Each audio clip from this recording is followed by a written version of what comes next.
Hi there guys, and welcome to another episode of the Tantrum Show. Now today we're going to be talking safety, okay? This is one of these topics that's absolutely crucial, and what I've found is that this isn't just a topic for beginners either. What often we see is that even people who've been kite surfing for many years miss some of the fundamentals of safety, or are missing some of the fundamentals of safety, often because maybe they did it on a course 10 years ago and they've never really thought about it since. And safety is one of these things that, to be fair, these days with the kit, with the advances in safety that we've had in the kit and with the improvement in instructional techniques, it's not something that you need that often. But when you need to know it, you need to know it, and you really need to know it quick. So it's worth refreshing every now and again. So this is aimed at not just people, not just if you're starting out, oh yeah, I need to know about safety. No, this is for everyone, because what I'm going to give you is a more general overview of safety. Now, on that, I'm going to assume going into this that you already know how to self-rescue. Okay, if you don't, you need to go and do lessons to learn that, or if you've done it before and need to recap it, there's loads of videos on YouTube explaining how to do this. More on that later, however. Okay, so I'm going to give you a much more general overview of safety into what we've seen really makes a difference in helping keeping you and others safe. Because this is another big thing in kite surfing now, is this fact where one person rocks up at the beach, doesn't really know what they're doing, puts someone else in danger, that person complains to the police, kite surfing gets banned. We've been fighting this battle back and forth in Tarifa, which is the kite surf capital of Europe, where the police have come down and told the kite schools we want to ban kite surfing. So if you think it's happening there, where the town's lifeblood is based on this sport, it can easily happen at your beach as well. So it's something you've got to be really conscious of, is other beach users. That's the first thing, but also yourself. We want to keep you safe as well, obviously. So first thing I always say on this is you don't make your mistakes on the water.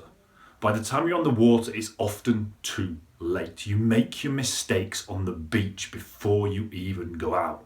And what do I mean? Well, you rock up at the beach, the first thing you should be doing, and I hate using this word because it has all sorts of connotations, is you do a risk assessment. Okay?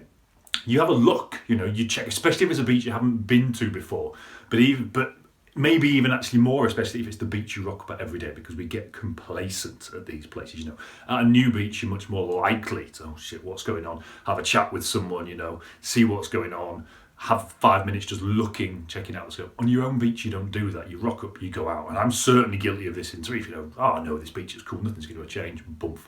Just take a minute, that's all it takes. Just have a look, do a risk assessment. Which way are the wind blowing? What's the tide doing? How big are the waves? Are there any obvious rips? Are there any obvious hazards that have appeared? Rocks can appear literally overnight on the beach, as the sand gets moved around on the beach. Check for things like this. If it's a new beach especially, have a chat with someone. What's the wind doing today? It's always good to know. Is it gusty? Because it's not always easy to tell on the beach what's going on up there. Now, to many of you, this will seem like I'm teaching to suck eggs, but it's something that we see all the time, and it's something where some of the the biggest accidents we've seen have happened as a result of this not happening. People not looking at the local conditions, what's changed, rocking at their local spot. Everything's as it normally appears, whereas actually there's one thing that's massively changed which causes them huge problems. So you make your mistakes on the beach before you even go out. Once you're out there, often it's too late. If you're out there and suddenly the wind shifts direction and it's now taking you offshore, but that was in the forecast which you didn't check before you got to the beach, well, it's your fault. It's your fault before you got on the water, because you should have known that was going to happen and not gone out. Okay, so you make your mistakes on the beach. I've actually self-rescued in anger twice when I'm out there. It's not something that you generally have to do these days that often. Now, having said that, I do have some friends and instructors of ours who do that an awful lot more. They end up self-rescuing nearly every session, but you will know.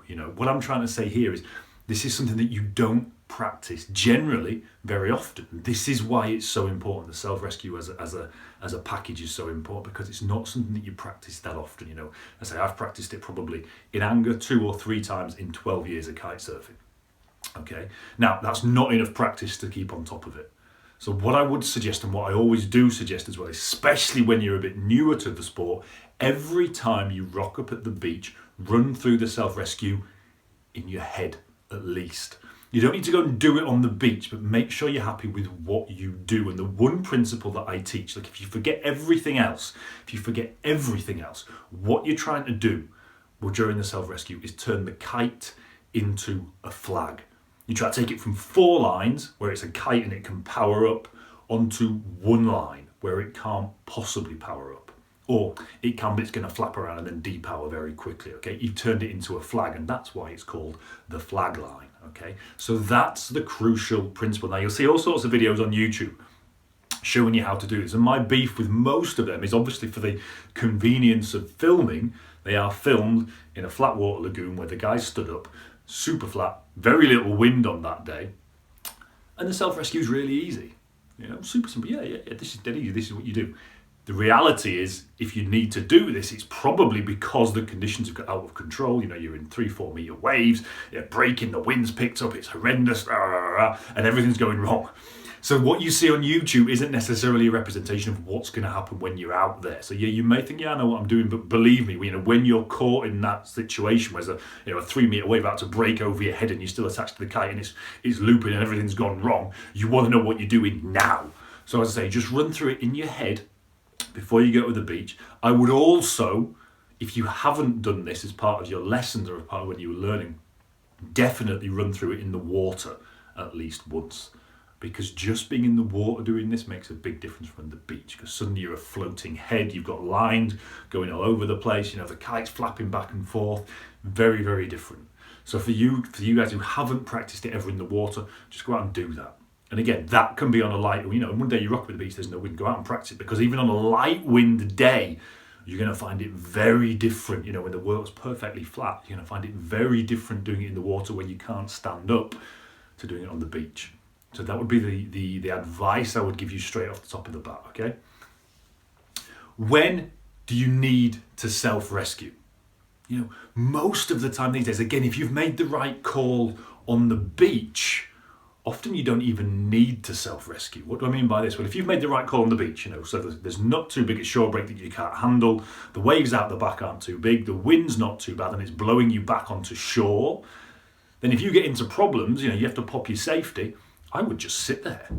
I'd just chill, cool, my kite's out there. There's people on the beach that can grab my kite. There's other kiters on the beach that can grab my kite, or the kite's still attached to my leash, so I'm happy it's not going to disappear up the beach and take some woman with a pram out 500 yards up the beach, as it always is. So it's going to land on the beach and be controlled.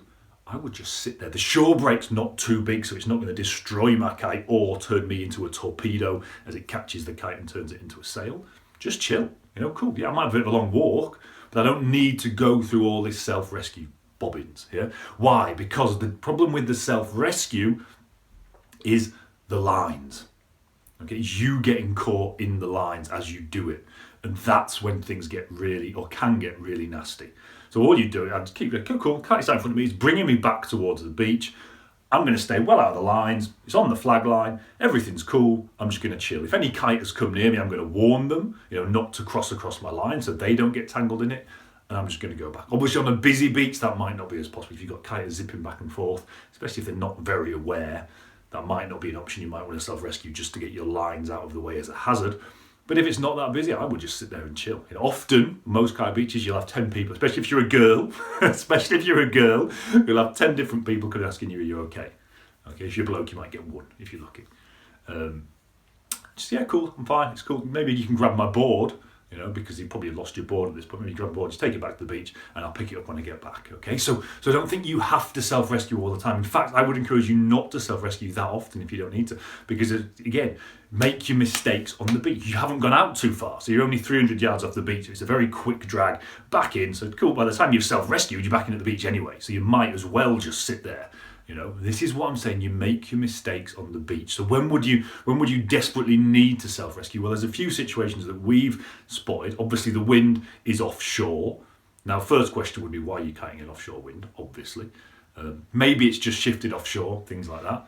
But in an offshore wind, you will need to self-rescue, obviously, because you are being dragged away from the beach.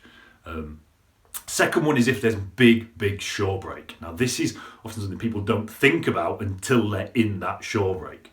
And then suddenly things get really, really horrible. So you might have taken my advice, saying, oh cool, I'll just sit here, it's fine, no problem.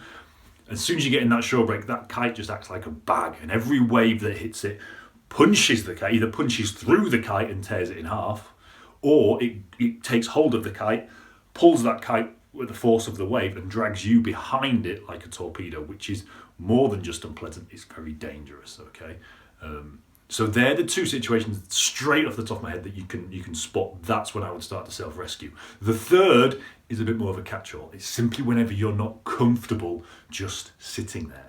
Okay, now this can include a huge range. This could be because a lot of the kiters that are crossing your lines. This could be because the waves are too big, your kite's flapping around, you just don't feel good in this pitch, or the lines are starting to get tangled around you because you're not being pulled back to the beach fast enough because there's not enough tension to keep that kite pulling away from you. So they're the situations that I think you probably need to self-rescue in. But it's not something that you have to do all the time, okay? So don't think, oh, shall I pull my kite? I have to self-rescue. No, it's not necessarily about that. If you've made the right calls on the beach and you've stuck to them on the water, you should just be able to sit there, cool, and get yourself pulled back, okay? Now again, different beaches will have different will make you do different things in this situation. This is a very general topic, as it has to be, because I can't say what's going on your beach, okay?